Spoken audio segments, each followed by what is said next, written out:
Imagina esta imagen, un coche oscuro que avanza por Madrid de madrugada, asientos de cuero aún tibios, y en el silencio, crispado. Eléctrico, un hombre que divide la calle en dos mitades irreconciliables. Ahora rebobinemos ese fotograma, llevémoslo décadas atrás, al norte verde y de granito, a un Nino con cuadernos impecables y una obstinación precoz por comprender por qué unas palabras pueden sostener un país entero, o hacerlo caer. Ese Nino se llamaba José Calvo Sotelo, y antes de convertirse en el símbolo que aterrorizaba y fascinaba a partes iguales a sus contemporáneos. Fue simplemente eso, un Nino que aprendió pronto que el orden no es una casualidad, y que la voz, bien usada, puede ser un arma. Sin humo, sin pólvora, pero no menos letal. Nació en Tui, en el extremo sur de Galicia, donde el Minho ensancha su espejo y Portugal parece un vecino que te habla desde la otra orilla. En aquellos amaneceres húmedos y luminosos, los campanarios marcaban la hora con una puntualidad que a él le parecía la primera música del mundo. La casa familiar olía a madera encerada y a libros, y una disciplina casi litúrgica regia la vida cotidiana, desayunos a hora fija. Tarea antes del juego, respeto sin atajos. No es que no hubiera risas, las había, y muchas, pero cada carcajada sabia que debía regresar, tarde o temprano, al cauce de una norma. El Nino observaba ese vaivén y lo aprendía de memoria, como quien aprende a respirar. Dicen que los niños que preguntan demasiado son futuros abogados o poetas. José parecía estar en camino de ser ambas cosas. Preguntaba por qué el maestro podía mandar callar a 25 compañeros con una sola mirada, porque el correo cruzaba el puente. Con cartas que cambiaban negocios, promesas y destinos, porque el cura sabía imponer silencio a un patio de voces. Le fascinaba ese poder invisible, la autoridad que no necesita mostrar músculo porque lleva uniformado el lenguaje. No eran fantasías, eran hipótesis. Cada tarde, sobre la mesa, cuadraba sílabas como si fueran columnas de cifras, y lo que a otros niños les parecía aburrido, a él le latía como la posibilidad de un truco revelado. Su caligrafía se volvió pronto un espejo de la mente, trazos finos, regulares, cada letra como un soldado en su puesto. Leía mucho, y no solo lo que tocaba por la edad. Abordó los clásicos con la naturalidad de quien entra en una catedral por la puerta principal sin miedo a tropezar. Descubrió que en Roma las leyes eran un edificio y que en España, cuando se hablaba de patria, se estaba hablando en realidad de memoria compartida y de pleitos viejos que dormían a un lado del camino. A veces, cuando los mayores charlaban en el comedor sobre Madrid, ese sitio que existía a varias estaciones de tren y asientos de periódicos de distancia, al Nino se le encendía algo por dentro, una impaciencia casi física, el deseo de medir su voz contra la muralla enorme del ruido público. La adolescencia lo afiló. Hubo profesores que, sin proponérselo, le enseñaron el arte de la réplica. Uno de ellos, célebre por su carácter, lo interrumpió en clase, menos literatura, Sotelo, y más argumentos. José se mordió la lengua, se sentó, y desde ese día empezó a construir cada intervención como se construye un puente, sin madera sobrante, sin adornos superfluos. Aprendió que la emoción es la chispa, sí, pero que el motor real es la lógica que hace que esa chispa no se extinga. A fuerza de ejercicios, de torneos escolares, de discusiones encendidas en pasillos y plazas, adquirió un arma de doble filo, la convicción. Y con ella, el riesgo de no perdonar fácilmente el desaliento ajeno. El traslado a Madrid fue para él lo que es para muchos jóvenes de provincia, un deslumbramiento y una prueba. El ruido de los tranvías, el olor a tinta de las imprentas, los cafés donde los periódicos pasaban de mano en mano como una baraja de cartas trucadas. La capital era un torbellino, y él, que venía de un río que se toma su tiempo, supo encontrar en el torbellino su propio ritmo. Entró a la universidad con la misma puntillosidad con la que, tiempo atrás, había entrado a la gramática. Se aplicó con ferocidad. Sabía que el derecho no es un montón de códigos, sino una conversación centenaria donde cada artículo responde, en voz baja, a una pregunta que alguien formuló antes que tú. Esa conciencia lo hacía humilde ante los textos, pero orgulloso frente a los hombres. Sus compañeros le temían y lo querían, temían la precisión con que desmontaba una tesis mal construida, querían la claridad con la que, cuando lograba entender algo difícil, lo explicaba como si encendiera la luz de un cuarto. No era un líder de algarada, Era otra cosa, más peligrosa, un organizador de ideas. Las noches en la biblioteca se le volvían horas de ladrillos y argamasa para un edificio invisible que estaba levantando en su cabeza. A veces, al salir a la calle, el frío le golpeaba la frente y sentía que había cruzado, por fin, ese umbral donde un estudiante deja de estudiar porque le mandan y empieza a estudiar porque lo necesita. Madrid, sin embargo, no era solo libros. Era un laboratorio de pasiones políticas. En el Ateneo oyó discursos que le pusieron la piel de gallina, y cursos donde la filosofía se mezclaba con la economía y el rumor de las urnas. La palabra Estado dejó de ser un concepto abstracto para convertirse en un organismo al que podía imaginar, casi escuchar, casi tocar. En esa idea, José fue inclinándose hacia una convicción central: la nación, para él, era una columna vertebral que había que proteger del temblor crónico, y el derecho la coraza que impedía que cada empujón cotidiano fracturara la estructura. No buscaba la dulce intemperie de los sueños colectivos, necesitaba la fría seguridad de un marco. Hubo días de estrecheces. La vida del estudiante aplicado no siempre coincide con la vida de la ciudad que lo tienta. Pero incluso en los bolsillos magros de fin de mes, José conservó una elegancia funcional, no por vanidad, eso sería fácil decirlo, sino porque entendía que, en España, el respeto empieza a menudo por la forma en que llegas a la mesa de negociación. El traje, el gesto, la limpieza de la corbata, eran detalles que, sumados, le decían al interlocutor que estaba ante alguien que se había tomado en serio la conversación antes de empezarla. Cuando por fin se licenció, con un expediente que sonaba a metal bruñido, entró al mundo de los despachos con la sensación de quien se pone por primera vez un anillo que llevaba mucho tiempo midiéndose en secreto. El cuerpo de funcionario le ofrecía justo lo que su naturaleza pedía: estructura, responsabilidad, una escalera donde cada peldaño tenía nombre. Aprendió la respiración lenta de la administración, ese vaivén entre el papel y la calle, entre el dictamen y la urgencia.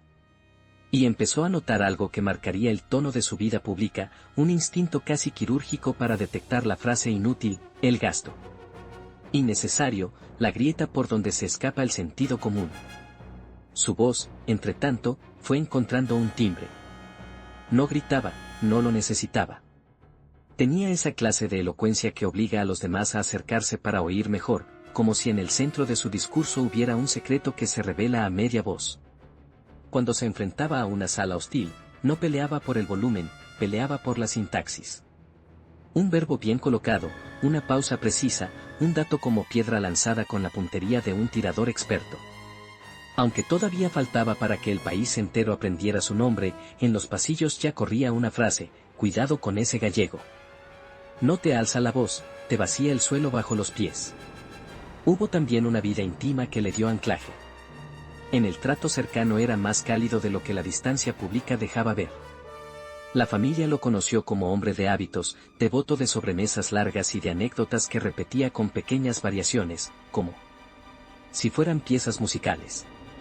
Y, sin embargo, incluso en la risa mantenía esa cualidad de relojería, una reserva de exactitud, de no perder la compostura ni siquiera cuando el mundo, o la conversación, se desarma un poco. Quienes lo querían aprendieron a leerlo en esos mínimos desplazamientos del seno, en la forma en que el pulgar repasaba, distraído, el lomo de un libro. Junto a esa calma metódica convivía, como un hilo tenso escondido bajo la alfombra, una ambición sin estridencias, la de hacer algo que quedara. No es que sonara con estatuas, a nadie le importan las estatuas cuando todavía está pagando alquiler, pero sí con decisiones que, puestas una encima de otra, construyeran un legado. En la España de su juventud, cada discusión sobre el porvenir llevaba inscrita una pólvora emocional: monarquía y república, tradición y modernidad, campo y ciudad, fe y duda. Él, que había aprendido a amar los contrapesos, empezó a intuir que tal vez su destino no sería simplemente administrar la maquinaria, sino decidir qué engranajes debían reemplazarse y cuáles lubricarse con urgencia. Porque algo estaba cambiando. Las tertulias se volvían más ásperas, los periódicos, más incendiarios, los mítines, más densos de manos alzadas y silencios peligrosos. Si uno afinaba el oído en los cafés, podía escuchar el rumor de un país que tanteaba, con impaciencia, la puerta de un siglo nuevo. Y José, que siempre había creído que la política es, ante todo, el arte de ordenar tempestades, se encontró, casi sin haberlo planeado, caminando hacia el ojo de una de ellas. Fue allí, en esa frontera entre el estudiante brillante, el funcionario prometedor y el hombre que olía, como huelen algunos animales. El cambio de presión en la atmósfera, donde empezó a dibujarse con nitidez la figura pública que vendría. En algún punto de esos años, la timidez de la juventud se curó de golpe, y el respeto a los mayores se transformó en algo más complejo. En el deseo de estar a la altura de ellos o, si era necesario, de discutirles la altura. No era insolencia, era vocación. Las primeras oportunidades para hablar fuera del aula llegaron como llegan las tormentas de verano, de repente y con luces. Le ofrecieron mesas, tribunas, comisiones. Y él empezó a decir sí, no como quien acepta un halago, sino como quien reconoce la llamada del oficio. Comenzó a esculpir una identidad política que, en lo más profundo, era también una ética personal, claridad en los fines, firmeza en la forma, alergia a la demagogia, gusto por la aritmética de lo posible. No tardaría la España de los titulares en poner su nombre a la altura de los debates centrales. Pero antes de eso, mucho antes, hubo este aprendizaje silencioso, el niño que había escuchado las campanas de Tuy afinó su oído para escuchar otro tipo de campana, más dura, más áspera, la del deber. A veces, al final del día, cuando la ciudad se apaciguaba y los tranvías eran ya un zumbido lejano, él cerraba el cuaderno con esa satisfacción invencible que solo conocen los que sienten que han encontrado su herramienta. Los dedos, manchados de tinta, parecían los de un artesano. Y en la esquina de la página, sin saber que algún día su nombre dividiría al país en susurros y gritos, escribía lo mismo de siempre. Como una contraseña íntima, orden y palabra. No sabía todavía que ambas cosas, juntas, podían atraer y espantar con la misma intensidad. ¿No imaginaba cómo hacerlo? Que aquel niño de Galicia, ajustado y metódico, tendría que aprender a vivir con la carga implacable de un símbolo. Pero el símbolo es siempre posterior a la persona. Y la persona, en esos años jóvenes, era un hombre que se fue granizando paso a paso, familia, estudio, disciplina, elegancia discreta. Imagina el sonido de una pluma firmando un decreto que cambia el precio del pan, el del carbón, el del billete de tren, y con ellos el latido de millones de cocinas y talleres. Ese sonido, seco, final, sin música, fue durante un tiempo la respiración de un país entero. Y la mano que guiaba la pluma tenía un pulso casi geométrico, José Calvo Sotelo. Si la infancia lo había templado y la juventud le dio instrumento, la llegada al poder fue su primera gran orquesta, una sala repleta. Luces encendidas y la certeza de que cada gesto técnico podía estallar, a la salida, en las calles. El camino hasta ese despacho no fue de alfombra roja, sino de escalones administrativos que crujían bajo los zapatos nuevos. España estaba cansada de su propia música, gobiernos breves, presupuestos que se descosían cada otoño, huelgas como relámpagos, y una peseta que bostezaba, somnolienta, ante las exigencias del comercio moderno. En ese clima de rumor y metal, el golpe de Primo de Rivera en 1923 puso un paréntesis áspero a la algarabía, se acabó el murmullo parlamentario, empezó el idioma de las órdenes. Calvo Sotelo, funcionario escrupuloso y abogado que olía la tinta como un marino huele el cambio del viento, fue llamado primero a responsabilidades intermedias. Se movía por pasillos que parecían desiertos, pero en cada mesa había mapas, cifras, gráficos, el esqueleto desnudo de un país. Y a él, que creía en la anatomía del Estado, aquello no le asustaba, le excitaba la posibilidad de corregir huesos. Su ascenso a la cartera de Hacienda fue, para algunos, lógico, para otros, inquietante. ¿Un tecnócrata con verbo? Peligrosa mezcla. A los pocos días de llegar, empezó el ritual de abrir cajones que nadie quería abrir, déficit con olor a viejo, deudas apiladas como periódicos húmedos, un sistema tributario lleno de agujeros por donde se escapaba el esfuerzo de los que sí pagaban. Ese primer gesto, poner la casa en orden, no tenía glamour, pero era un espectáculo si uno sabía mirar, equipos convocados a medianoche. Pizarras cubiertas de flechas, decisiones que, sobre el papel, parecían simples y que, al tocar la calle, se volvían polémica pura. Lo primero fue trazar un horizonte. A una España inclinada hacia el corto plazo le puso delante una promesa simple y brutal: disciplina presupuestaria, modernización de infraestructuras y blindaje de sectores estratégicos. Y, a partir de ahí, martillo y cincel. Nació la idea, para unos luminosa, para otros siniestra, de que el Estado debía ponerse al volante de ciertos mercados. El petróleo, por ejemplo, que en los años 20 era más que un líquido, era movilidad, ejército, fábricas, barcos, motores, vida moderna concentrada en barriles. Calvo Sotelo diseñó el monopolio de hidrocarburos como quien traza una presa, no por capricho, sino para dominar el caudal. La creación de una compañía arrendataria que centralizase importación y distribución convertía un laberinto de intereses en una sola puerta. Sus defensores lo explicaban con una metáfora que a él le gustaba: cuando cada uno trae su gasolina por su cuenta, el país arde en pequeñas hogueras; cuando la trae el Estado, hay un solo fuego que se puede vigilar. Sus detractores le respondían con otra imagen, no menos potente: un solo fuego también puede quemarlo todo. No se detuvo ahí. Entendió con una claridad casi brutal que la conversación moderna viajaba por cables y por conmutadores, así que empujó, con pragmatismo de ingeniero y hambre de ministro, la extensión del servicio telefónico bajo un esquema de monopolio regulado. No hablaba de aparatos, hablaba de voces. De pueblos que no tendrían que esperar una carta para saber si el mercado de mañana se abriría o se cerraría, de fábricas que podrían negociar precios sin que el tren llevara la noticia en el vagón de cola. Había una épica secreta en esa decisión: acercar al país consigo mismo, enjaretar su geografía con hilos de cobre que, en su cabeza, sonaban como arterias. La hacienda, entre tanto, pedía cirugía fría. Calvo Sotelo no era un iluminado que creyera en la magia de los números por sí mismos, sabía que cada punto de déficit se traducía en algo palpable: una escuela sin tiza, una carretera sin firme, un hospital sin gas. Introdujo reformas que buscaban ensanchar la base fiscal y hacer más predecible la recaudación. Ni era un masoquista del recorte, ni un derrochador con megáfono, era un equilibrista que media cada paso en milímetros. Hizo algo que todavía hoy enciende discusiones: tocó intereses. Donde encontraba privilegios tributarios sin razón pública, lo señalaba con un lápiz azul que helaba la sangre a más de uno. Ordenó y sistematizó exenciones, empujó la profesionalización de los inspectores, puso la lupa sobre aduanas que parecían ventanillas de favor. Y, como todo el que levanta alfombras, enseguida tuvo enemigos con nombre y apellidos. Hubo editoriales que hicieron de su apellido sinónimo de rigidez, hubo banqueros que lo miraron con una mezcla de respeto y desconfianza. Hubo empresarios que aplaudían en privado lo que criticaban en el club. A él, esa coreografía social no le distraía. Seguía trabajando con una especie de serenidad obstinada. De madrugada, cuando la ciudad era un murmullo, afinaba discursos para el día siguiente.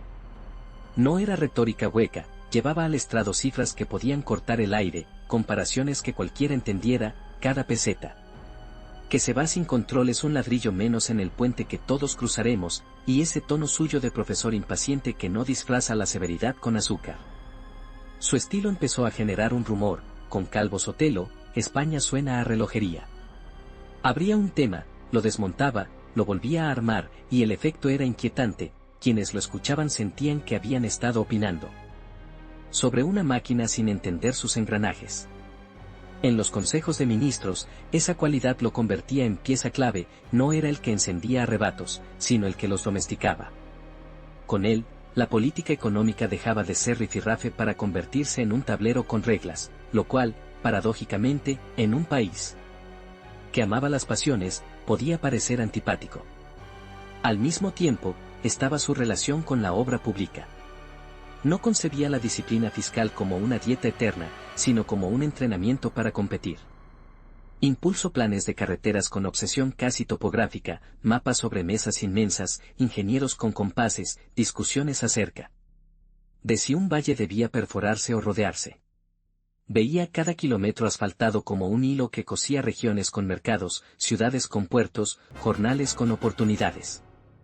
En sus notas personales, repetía una palabra que lo delataba: vertebración. España como cuerpo, las vías como nervios, la inversión como una transfusión. Hubo decisiones de aroma simbólico. Donde otros hubieran declamado sobre la dignidad nacional, él ponía medidas que, en apariencia anodinas, producían cambios discretos, pero profundos, uniformar procedimientos contables entre ministerios, exigir auditorías periódicas, publicar memorias que obligaban a los gestores a poner negro sobre blanco. Ese amor por la transparencia, la de su tiempo, no la de los manuales contemporáneos, irritaba a quienes se sentían más cómodos en las penumbras de lo tácito. Nada hacía a Calvo Sotelo más peligroso para sus adversarios que esa virtud tan española y tan rara, la de explicar. Y, sin embargo, la política no es un laboratorio estanco. Afuera, el país bullía, huelgas, conspiraciones, periódicos que olían a pólvora seca, tertulias donde el adjetivo dictadura ya no era una metáfora. La figura del ministro se fue armando, en la caricatura pública, con dos trazos gruesos, el del monárquico convencido, y el del administrador implacable. Le ponían, sin pudor, los apellidos del régimen al que servía, como si su proyecto no tuviera vida más allá de aquel marco. Él respondía sin esconderse, la continuidad institucional, el respeto a la corona, el temor quirúrgico a la anarquía no eran, para él, caprichos, sino las paredes maestras de la casa. Y a quien le reprochaba estrechez de miras, le devolvía una pregunta envenenada: ¿qué prefieren? ¿El entusiasmo que incendia o el método que construye?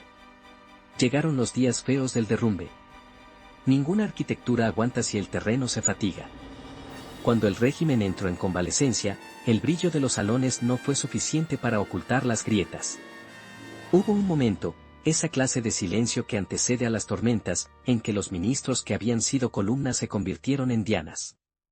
Calvo Sotelo, hombre que nunca jugó a la clandestinidad, entendió el signo. El adiós tuvo sabor de hierro caliente, interrogatorios de la opinión, expedientes que buscaban en sus actos el pecado original, la sospecha siempre fácil sobre quien toca el dinero de todos. Hay imágenes de esa época que condensan un carácter, él, de pie, con las manos sobre la mesa, explicando una vez más, hasta a los enemigos más acérrimos, la lógica de cada medida. No pedía indulgencias, pedía memoria. El crepúsculo del régimen trajo consigo algo más personal, la sensación de que su voz, la misma que, poco tiempo atrás, había movido columnas de cifras, resonaba en salas cada vez más hostiles. El país, ebrio de futuro, no quería escuchar explicaciones del pasado inmediato. La caída obligó a muchos a mirar hacia el exilio como se mira una estación de paso. Para Calvo Sotelo, ese tránsito tuvo la dureza del orgullo herido y la claridad del que sabe que su papel aún no ha terminado. Lejos de España, no se volvió un resentido, sino un calígrafo de la convicción, escribió, pensó, revisó, afinó su idea de nación como si estuviera ajustando un reloj para una cita futura. Aquí aparece un pliegue íntimo que pocos conocen y que, sin embargo, explica la continuidad de su personaje, en la vida privada, en esos años de tránsitos y retrocesos, se aferró a la familia como a un eje. Leía en voz alta, discutía a la mesa, caminaba con un ritmo casi terapéutico. La vida doméstica le sirvió de cuerda a tierra para una mente que, de otro modo, habría flotado en círculos sobre los agravios. En cartas largas, donde la prosa se le volvía música, repetía una tesis central: España no necesita redentores, necesita arquitectos. Esa frase, casi un susurro íntimo, será más tarde un grito de batalla. Cuando la Segunda República se proclamó, él no regresó como un fantasma del pasado. Imagina el hemiciclo como un teatro de sombras y acero, bancos de madera que crujen como viejas naves, trajes oscuros como armaduras. Y en el centro un micrófono que parece una pequeña guillotina esperando cabezas, de argumentos. Allí, bajo una cúpula que multiplica los ecos como si cada palabra fuese un proyectil, José Calvo Sotelo encuentra su instrumento definitivo, no un ministerio con sello y timbre, sino el poder más frágil y a la vez más explosivo de la política moderna, la voz que convierte un dato en destino. Si antes fue arquitecto de presupuestos, ahora será ingeniero de climas, un hombre capaz de cambiar la presión atmosférica de la sala. Con una metáfora, con una cifra, con una pausa. Regreso del exilio no como quien vuelve a su casa, sino como quien entra en una plaza tomada, con cautela, con orgullo herido, con papeles doblados como pruebas de cargo y descargo. España ya no era la misma, tampoco él. El país se había polarizado hasta convertir cada esquina en una mesa de tertulia y cada tertulia en un campo de batalla. Entre 1934 y 1936 su apellido reapareció primero en columnas de periódico y luego en esos murmullos que van juntando partículas hasta que revientan en nombre propio. Volvió a presentarse a elecciones con la seguridad tensa del que sabe que no le bastará con ser un buen gestor. De ahora en adelante, su campo será la intemperie de las cortes, ese ring donde los aplausos suenan a veredicto y los abucheos a sentencia. Aquí se produce un viraje interior que define la tercera etapa, el administrador se vuelve tribuno, y el tribuno no se contenta con defender una cuenta general, decide disputar una visión de país. Nace, o mejor dicho, se ordena, a su alrededor el bloque nacional, una constelación de monárquicos, tradicionalistas y conservadores, que buscan en su verbo la columna vertebral que les falta en la aritmética. No es una coalición tibia, es una apuesta a todo o nada por la continuidad de una España que, a sus ojos, necesita jerarquía, unidad y freno. Y aunque no gobierna, su bancada late con la impaciencia del que se sabe, si no en el poder, si en el foco. Calvo Sotelo acepta ese rol con una mezcla curiosa de severidad y teatralidad, habla como un profesor, pero cada tanto clava un dardo de orador que levanta la sala. Sus discursos tienen una arquitectura que hoy sería materia de manual. Comienza con una imagen fulgurante, un taller, una familia, un mapa, luego baja a la cifra que sostiene la metáfora como una viga. Finalmente remata con una frase que deja, a sus partidarios, con la columna recta, y a sus enemigos, con la mandíbula apretada. No discutimos sueños, viene a decir, discutimos costuras. Cuando le hablan de reformas abstractas, él pide reglamentos, cuando le hablan de justicia social, pone sobre la mesa balances, saldos, amortizaciones. La nación, sentencia, no es un relato, es una contabilidad moral y material.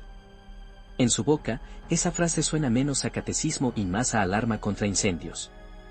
No puedo subestimar el efecto de su voz. No es el tono de la furia, sino el de la precisión. Entra en un tema como un cirujano en la carne, delimita, abre, retira tejido enfermo, sutura. Aquí una estadística sobre la recaudación, allí una comparación internacional, más allá, el recuerdo de una obra pública detenida. De pronto, un fogonazo polémico, prefiero una España roja a una España rota, dispara alguna vez, y el hemiciclo se enciende como una caja de fósforos. Esa frase, repetida y discutida hasta el cansancio, condensa una prioridad que para él es axiomática, antes el riesgo del adversario ideológico que la amputación de la unidad territorial. Sus rivales la manipulan, sus partidarios la enmarcan. Él, por dentro, sabe que la frase actúa como una granada semántica, abre un boquete y obliga a todos a definirse. Mientras tanto, el país fuera de las cortes se convierte en un coro de ruidos, huelgas, asaltos, enfrentamientos, periódicos convertidos en trincheras de tinta. Calvo Sotelo hace de esa atmósfera su prueba y su argumento. Habla una y otra vez del orden público como condición de cualquier reforma que merezca tal nombre. Pero no lo hace con un simple mano dura de consigna, lo hace con su estilo de siempre, el de quien te muestra que la inseguridad, además de angustia, es también un impuesto invisible que pagan los más débiles en renuncias, en negocios que no abren, en jornales que no llegan. Describe la violencia con imágenes físicas, persianas que no se levantan, trenes que no parten, panaderías que adelgazan la hogaza. Porque la harina llegó tarde. Y remata con la hipótesis más polémica, cuando el Estado se retira, otro poder ocupa su hueco. No pronuncia el nombre de ese otro poder, pero el aire lo llena por él, el miedo, la calle, y aquí el temblor, el ejército. Sus enfrentamientos en la tribuna con ministros y jefes de bancada se vuelven episodios de alta tensión. Le responden con ironías, don José, siempre con su aritmética, él devuelve con cortes fríos, señorías, la realidad no admite enmiendas. Hay días en que los taquígrafos sienten que están registrando más que debates, están transcribiendo la respiración de un país al borde. Calvo Sotelo sostiene miradas, soporta interrupciones, y cada tanto deja una pausa que pesa como un silencio de sala de operaciones. No humilla, pero no suelta. Se ha ganado el papel del fiscal del sistema, y lo ejerce con una obstinación que enciende pasiones opuestas, para unos, la voz de la lucidez en tiempo de humo, para otros, el fantasma orgulloso del pasado que no sabe retirarse. En paralelo, intenta convertir su liderazgo retórico en densidad organizativa. Reúne, visita, escribe, convoca. En salones discretos y cafés con cortinas pesadas, va armando un frente, monárquicos desengañados, tecnócratas que le deben respeto. A su firmeza, viejos notables que reconocen en él una rara virtud española, la de explicar sin gritar, jóvenes impacientes que ven en la política un oficio serio y no una romería. A todos les ofrece lo mismo, una brújula. No regalos, no favores, no promesas que cambien con la noche, una brújula. Y esa oferta, tan poco seductora en apariencia, es precisamente lo que a su alrededor empieza a generar lealtades densas. La economía, su antigua patria, le sirve de munición inagotable. Denuncia, por ejemplo, la improvisación fiscal con un recurso narrativo que ya es marca de la casa, cada decreto sin memoria es una grieta por donde se escapa la confianza. Habla de los presupuestos como quien habla de la salud de un cuerpo, pulsa la fiebre del déficit, ausculta la respiración del crédito. Palpa la tensión de la moneda. Si le cambian una cifra en una exposición de motivos, lo nota, si le citan un dato dudoso, lo corrige con la seguridad del que tiene la hemeroteca en la cabeza. Y, cuando puede, despliega comparaciones internacionales como espejos incómodos. No les pido que me crean a mí, crean a esta tabla. Pero la tabla ya no basta en un país que baila al borde. Él lo sabe, y por eso añade a la precisión una música de destino. Llama a la unidad, sí, pero una unidad que no es abrazo, sino andamiaje. Habla de España como edificio en obras, habla del Parlamento como sala de máquinas, habla de la ley como puente levadizo que solo se baja cuando la estructura de mando es clara. Ese vocabulario, de hierro y madera, encanta a sus leales y exaspera a quienes suenan con un país más líquido. Nadie puede decir, con honestidad, que Calvo Sotelo disimule sus cartas, las muestra una por una, casi con orgullo didáctico, como si el desacuerdo no lo asustara, sino que lo alimentara. Y, sin embargo, también hay en él una veta íntima que aflora en los días de desaliento. En cartas que hoy imaginamos tensas y sobrias, confiesa el cansancio de ser, siempre, el señor no de las reformas apresuradas, el precio de vivir bajo escolta de insultos, de moverse entre la devoción peligrosa de unos y el odio sin matices de otros. Recuerda entonces a su familia, esas sobremesas que actúan como bálsamo, se refugia, cuando puede, en la liturgia de una vida doméstica que lo protege del vértigo del foco. Pero al día siguiente vuelve al hemiciclo con la corbata recta y el índice preparado para subrayar una cifra más. En ese crescendo de 1936, sus intervenciones se convierten en acontecimientos. La sala se llena antes de que empiece, se corre la voz en los pasillos, entran, como a un estreno, curiosos y enemigos. Sabe que cada frase puede salir en portada, que cada adjetivo será desmenuzado, que cada encuadre retórico tendrá consecuencias fuera. Y no rehúye el riesgo. Hay un discurso, uno de esos que el rumor convierte en leyenda, en el que llama, con frío de bisturí, a la responsabilidad de los que gobiernan. Quien no puede garantizar la vida y la propiedad, no gobierna, ocupa. Las bancadas se alzan como olas, el presidente de turno llama al orden, él espera, inclina apenas la cabeza, y remata con voz baja, que obliga a la sala a acercarse, y cuando el Estado abdica de su deber, otros, peores o mejores, se lo arrebatan. La frase le valdrá acusaciones y temores, ¿está llamando al sable? Él, fiel a sí mismo, lo negara, no propone golpes, advierte terremotos. La semántica, sin embargo, en tiempos crispados, es una cerilla. Su relación con los líderes del otro lado, Casares Quiroga, Prieto, Largo Caballero, es una coreografía compleja de respeto tenso y choque frontal. A Prieto, brillante y duro, le reconoce la palabra, con Largo disputa el sentido de la justicia social, y lo hace con esa paciencia caucásica suya, dígame usted cómo y con qué, y hablaremos. Con Casares, el tono sube, le reprocha la desatención del orden, le muestra expedientes, le enumera incidentes como quien lee un parte de guerra. No son diálogos, son pulseos de lenguaje donde cada verbo se convierte en una marca sobre el mapa del porvenir. Mientras tanto, el bloque nacional intenta no ser solo sombra. Presenta mociones, acompaña con firma sus discursos, busca alianzas, tantea puentes con sectores de la derecha parlamentaria que Oscilan entre el cálculo y la fe. Hay reuniones nocturnas, hay cartas que dibujan estrategias, hay nombres que se acercan y se alejan como barcos en un puerto de niebla. Calvo Sotelo juega a un ajedrez donde algunas piezas obedecen a la lógica y otras a la mística. Él, que es un hombre de vigas y tornillos, tiene que lidiar con las pasiones que no entran en un organigrama. No se queja, imagina Madrid a oscuras, respirando por las rendijas como una casa vieja antes de una tormenta. Es de madrugada. Una puerta suena, primero tímida, luego seca, el eco sube por la escalera como un frío. Afuera, un coche oscuro espera con el motor al ralentí, como si rumiara una decisión. Dentro, el aire está pesado de un silencio que no es de sueño, sino de expectativa. La ciudad sabe, las ciudades siempre saben, cuándo. Un día normal no será normal. En ese filo de la noche, mientras algunos relojes atrasan por cansancio y otros se adelantan por miedo, el nombre de José Calvo Sotelo flota como una palabra prohibida que, sin embargo, todos repiten, unos con rabia, otros con devoción, todos con esa electricidad de presagio que el cuerpo reconoce antes que la razón. Los días anteriores han sido un crescendo de advertencias. Cartas anónimas, amenazas en el pasillo, la sensación viscosa de que cada discurso deja en el aire no solo aplausos y abucheos, sino una estela de enemigos con la mandíbula tensa. Él lo presiente, su gente lo ve. Aún así, mantiene la liturgia, llega a casa, anota, corrige, pule.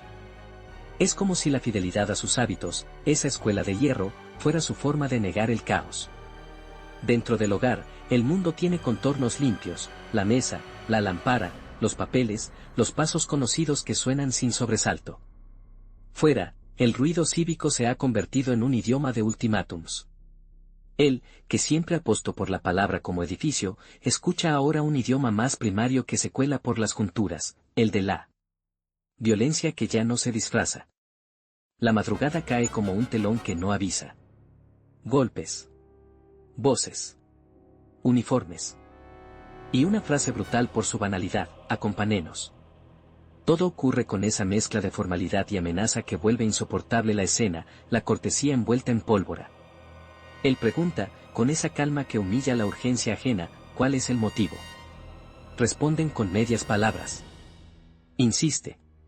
Es la educación de su vida entera, incluso ahora, pide el procedimiento, la regla, el papel. A su alrededor, la familia es un precipicio contenido, ojos grandes, manos juntas, una súplica muda que resbala contra los protocolos de los hombres que han venido a buscarlo. Hay un segundo en que el tiempo parece estirarse y caben dentro todas las biografías, el Nino de Tui, el universitario aplicado, el ministro que firmaba con pluma exacta, el tribuno que colocaba cifras como ladrillos, y este hombre que baja las escaleras con una dignidad antigua, como quien no cede su última propiedad, la forma de andar. El coche oscuro es una cápsula de destino. El asiento de cuero cede 1 milímetro bajo su peso, el olor a gasolina, a tela húmeda, a metal sin pulir, compone una atmósfera de taller sin ventanas. Nadie habla.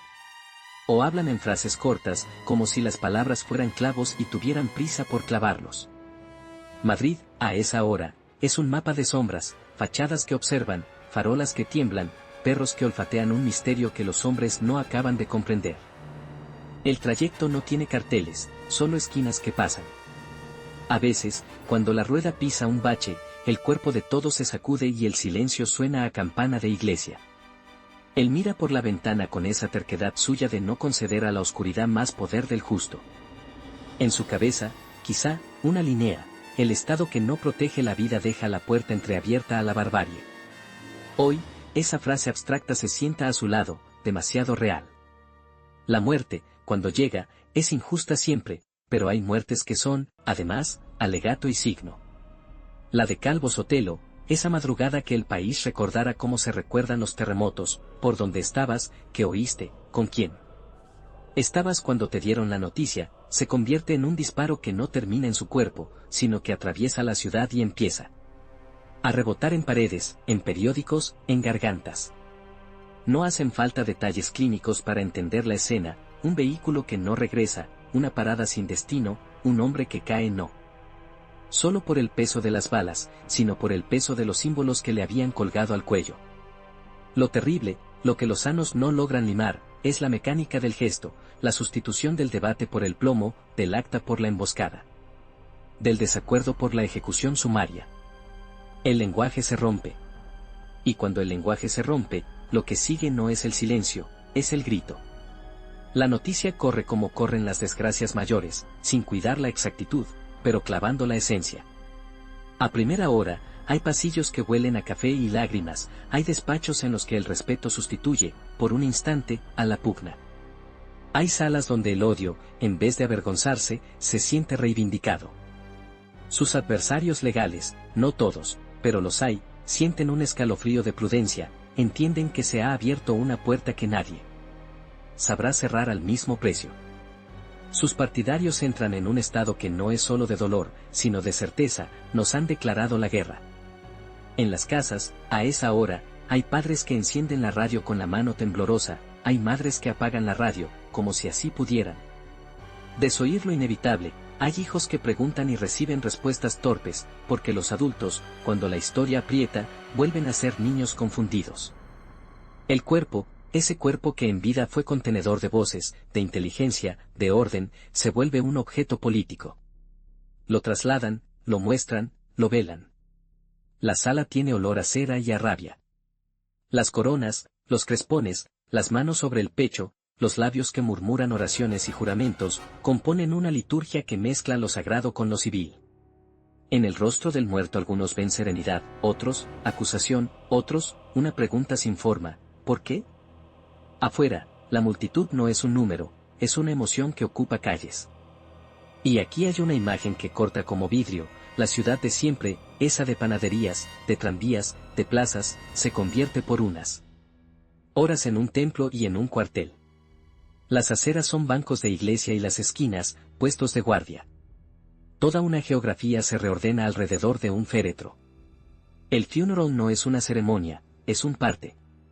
Los discursos escogen palabras como se eligen posiciones. Caído, mártir, asesinato, honor, justicia, el vocabulario se vuelve escalera hacia un techo que se desmorona. Hay voces que piden calma, las hay siempre, y voces que la niegan, con esa autoridad visceral que solo dan el dolor y el miedo cuando se dan la mano. La figura de Calvo Sotelo cambia de textura ante nuestros ojos. Deja de ser un político discutido y se transforma en un espejo donde cada bando ve lo que quiere ver, para unos, la imagen nítida de la España que hay que salvar del abismo, para otros, el emblema de la España que no debe regresar. Esa ambivalencia, feroz y fecunda, lo convertirá en un personaje de bronce en el que cada golpe posterior, de violencia, de guerra, de propaganda, encontrará una superficie para rebotar. Y es que su muerte no solo clausura una biografía, inaugura un clima. Los días que siguen son de relojería rota. Los teléfonos suenan sin plan, las reuniones se aceleran, hay nombres que desaparecen de la agenda, hay nombres nuevos que entran por la puerta con zapatos de ruido. Los que hasta ayer pedían prudencia hoy piden decisión, los que hasta ayer firmaban con tinta, hoy firman con hierro. Se activan mecanismos que estaban esperando una señal, y esa señal ha sido un cadáver. No hace falta prosa inflamada para entenderlo, el país, herido, deja de preguntarse únicamente qué hacemos y empieza a preguntarse con quién. Esa pregunta, más moral que técnica, define los alineamientos que vendrán. La madrugada del coche oscuro no ha terminado, ahora se reparte en 1000 vehículos, en 1000 botas, en 1000 manos. En los hogares donde se lo lloraba, queda una música íntima que jamás se cuenta del todo. El hueco en la mesa, el vaso que alguien olvida retirar, la carta que llega tarde, la habitación que conserva un orden imposible. La memoria familiar, que es otra clase de historia, guarda retazos que no entran en los libros, esa costumbre suya de enderezar el periódico antes de leerlo, el modo en que doblaba las esquinas de los documentos, el gesto con que se tocaba la sien cuando buscaba una palabra exacta.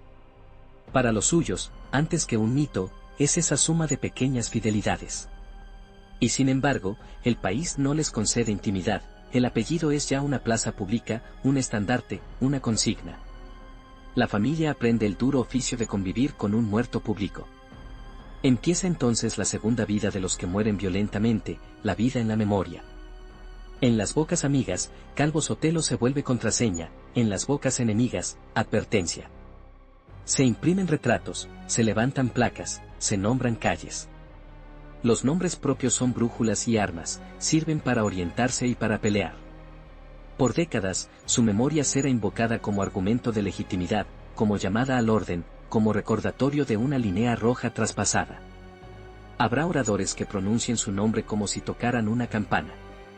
Habrá también quienes, frente a esa campana, se tapen los oídos, porque todo nombre que se carga de historia pesa, y el peso cansa. Pero la memoria no es una pieza uniforme, es un mosaico hecho de teselas que no siempre encajan. Su legado, si queremos mirarlo sin idolatría ni revancha, tiene al menos 3 caras. La primera, la del hombre de Estado, el funcionario que creyó en la aritmética del bien común, el ministro que entendió el Estado como una máquina que debe cuidarse o se rompe, el orador que convirtió el dato en arma y la pausa en estrategia. Esa herencia se reconoce más allá de las banderas, en cada gestor que defiende la precisión como forma de respeto, en cada político que cree que explicar es obligación y no adorno. La segunda, la del tribuno que hizo de la unidad una fe. Su obsesión por la columna vertebral del país, esa palabra suya, vertebración, repetida como quien palpa el pulso, dejó una enseñanza. A la vez inspiradora y problemática. Inspiradora, porque recordaba que sin una estructura mínima la justicia se vuelve poema, problemática, porque en su convicción algunos dieron rigidez, o peor, sordera ante los matices de una realidad plural. Ese debate, unidad versus pluralidad, orden versus cambio, no se cerró con él, simplemente cambio de interlocutores. Cada generación española lo reabre con sus palabras y sus pasiones, pero el fondo es el mismo. En ese sentido, Calvo Sotelo es más que un recuerdo, es un dilema. La tercera cara, inevitable, es la del símbolo que su muerte fabricó. Pocos políticos conocen en vida el poder de transformar su apellido en estandarte, casi ninguno decide qué hará la historia con su nombre después de caer. En su caso, la violencia lo convirtió en lo que no debe volver a ocurrir para millones, y en aquello que prueba que no había otra salida para otros tantos. Esa dualidad ha sido materia de usos y abusos. Unos intentaron capturar su figura para zanjear discusiones, otros, para abrirlas en canal. Pero si nos negamos a reducirlo, hay una línea de continuidad que vale la pena rescatar, la idea de que la política no puede entregar su propia jurisdicción al miedo. Ese es un legado que perfora bandos. Obliga a cualquiera que hoy se suba a una tribuna a preguntarse si sus palabras están construyendo puentes o amontonando escombros alrededor de la puerta del adversario. La cultura material de su memoria, monumentos, calles, manuales, ha vivido también sus idas y vueltas. Hubo épocas de bronces al sol y de homenajes con escuadra y compás, llegó el tiempo de miradas revisionistas, de topónimos que cambian, de placas que bajan, de debates en plenos municipales donde su apellido es un expediente. Así es la vida pública de los muertos ilustres en países de memoria tempestuosa. Y no necesariamente es un mal signo. Un país que discute sus nombres está, al menos, vivo. Lo grave no es discutir los nombres, lo grave es discutirlos a gritos. Si algo podría haber dicho él, desde su ética de explicar sin elevar la voz, es que la memoria necesita procedimientos tanto como la hacienda necesitaba auditorias. Queda, por último, la dimensión íntima de su legado, esa que no aparece en bustos ni en actas. Es la lección de estilo y de carácter. No el estilo del traje, aunque también, sino el de la disciplina que no negocia consigo misma. El hábito de poner por escrito lo que se piensa, de ordenar el argumento como quien ordena un taller, de sospechar del adjetivo suelto y venerar el dato firme. En una época como la nuestra, tan velocísima en opiniones y tan perezosa en fundamentarlas, ese legado es una admonición sobria, no. Se puede gobernar con frases célebres solamente, tampoco se puede vivir en ellas. Hay que descender al detalle, a la cifra, al reglamento, y luego ascender otra vez a la visión. Ese movimiento de ascensor, del ideal al procedimiento, fue su gran talento. Y también, según quien juzgue, su gran límite. Volvamos, para cerrar este tramo, a la imagen inicial, el coche oscuro que avanza por una ciudad en la que todos duermen mal. La historia, con su humor cruel, podría haber elegido otra escena para clausurar su biografía, un púlpito, una tribuna, un despacho. Eligió un asiento trasero. Y esa elección dice tanto como cualquier panegírico. Porque la muerte en la penumbra es el reverso exacto de su fe en la luz pública. Porque la violencia a ras de asfalto niega, como una bofetada, la política a ras de argumento. Y porque esa contradicción, que él no buscó, nos obliga a preguntarnos, cada vez que el debate se tensa, ¿qué puerta abrimos cuando agotamos las palabras? Si todo final digno pide una herencia, la suya podría resumirse en una frase que él habría aceptado como inventario: hacer que el país funcione. Suena pequeño, casi prosaico, al lado de los sueños que movilizan multitudes. Pero quien ha visto de cerca cómo el país se detiene sabe que esa pequeñez es, en realidad, la gran épica civil. El resto, las banderas, los himnos, los bronces, son consecuencias o decoraciones. En el anverso de esa moneda, está el otro recordatorio: ningún país funciona si la mitad quiere destruir a la otra mitad. Entre ambas caras, la eficiencia sin alma y la épica sin cálculo, discurre nuestra vida pública. Y en ese intersticio, todavía, su nombre nos mira con una ceja levantada, pidiendo papeles, pidiendo razones, pidiendo que no le demos a la noche la última palabra. Porque, al final, todo legado que vale la pena es una conversación que continúa. La suya, con todas sus luces y sus sombras, nos convoca a discutir con precisión y a disentir sin pistola. Nos exige, sin grandilocuencias, la valentía más rara, la de sostener reglas cuando las pasiones piden romperlas. Y nos previene, con la contundencia de su propia ausencia, contra esa tentación tan humana de creer que matar una voz mata lo que dice. No lo mata. A veces, como ocurrió entonces, lo amplifica hasta el estruendo. La cámara se aleja. La ciudad ya no es la de aquella madrugada, pero conserva, en sus paredes y en sus plazas, ecos que no se terminan. Quien pase hoy por una calle que alguna vez llevó su nombre o por una sala donde aún se citan sus discursos quizá no oiga nada. Es normal, la historia habla en susurros cuando no la escuchas de cerca. Pero si uno se detiene, si baja el volumen de su propia época, se oye algo: el roce de una pluma sobre un papel, la respiración medida de un orador que coloca una cifra como si colocara un ladrillo, y la tosuda certeza de que la política, cuando es digna, empieza y termina en un gesto de respeto: explicar.